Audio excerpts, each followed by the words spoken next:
I think Star Wars made a big mistake killing Qui-Gon in The Phantom Menace. The death of Qui-Gon Jinn in Star Wars. Episode I. The Phantom Menace is no doubt one of the most pivotal moments in the Skywalker saga, but I still think it was a big mistake for Star Wars. Qui-Gon's death is perhaps one of the most analyzed moments in the Star Wars prequel trilogy, due to how influential this event was on Anakin Skywalker, particularly his eventual fall to the dark side. The Duel of the Fates is named for this reason, as it's a duel over the fate of Anakin's destiny, one that Qui-Gon, unfortunately, loses. As pivotal as it is, however, I still think it was a mistake to lose a character like Qui-Gon.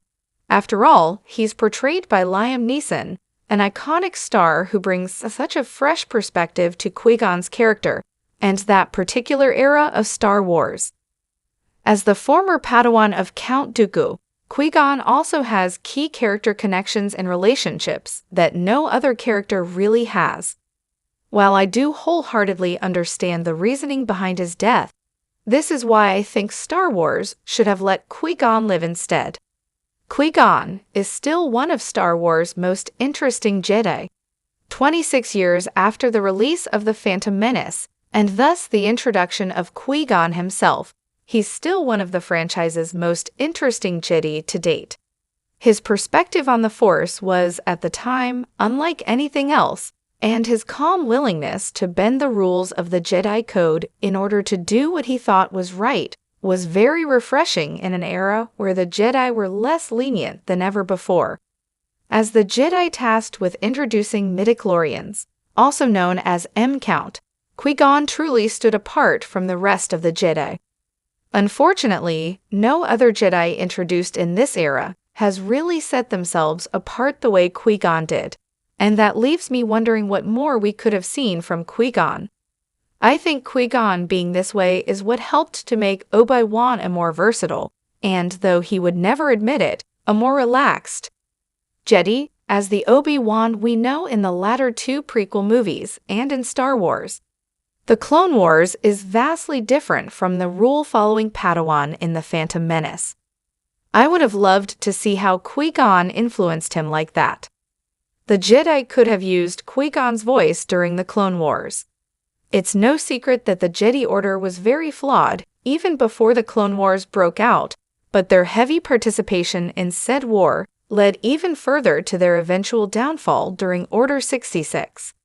Much of this had to do with them focusing on the wrong things, which were things that Qui-Gon no doubt would have voiced and advocated for without restraint. The Phantom Menace proved that Qui-Gon was not only willing to face the Jedi Council directly, but also that he was willing to defy them if necessary, and the Jedi needed more people like that during this time. As a Jedi who yearned to help rid the galaxy of its slavery problem, as seen in Claudia Gray's Master and Apprentice novel, Qui-Gon would have been very vocal about the wrongness of the Jedi's actions during the war. While one voice may not have been enough to dissuade the Jedi from every bad decision they made, Qui-Gon's would certainly have carried more weight than others. As Count Dooku's former Padawan, it also would have been both fascinating and interesting to see how Qui-Gon reckoned with his former master's actions, though Qui-Gon's death played a key role in that too. So much potential died along with Qui-Gon himself.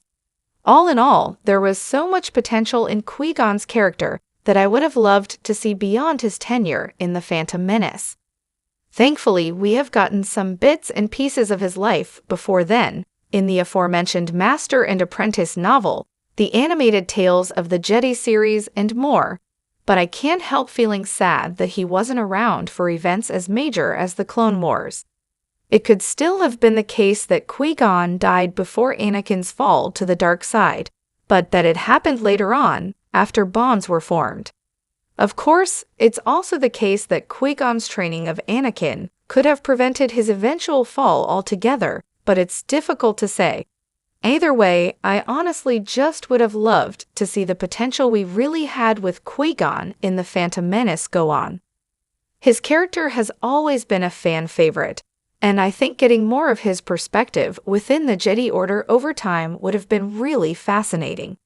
I get why the Phantom Menace made this decision, but I still think that wasting Qui-Gon's potential was a big mistake.